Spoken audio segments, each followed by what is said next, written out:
ممكن تحديد خلل الانتصاب أو erectile dysfunction بعدم القدرة على الانتصاب أو المحافظة عليه لأداء جنسي مرضي.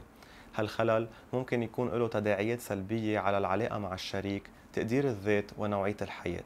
عدة عوامل بتزيد نسبة حصول هالموضوع، منها تقدم بالسن، التدخين، البدانة، الستريس، الخمول، وبعض الأمراض مثل السكري، ارتفاع دهنية الدم، وتخربط بالغدة الدرقية والهرمونات.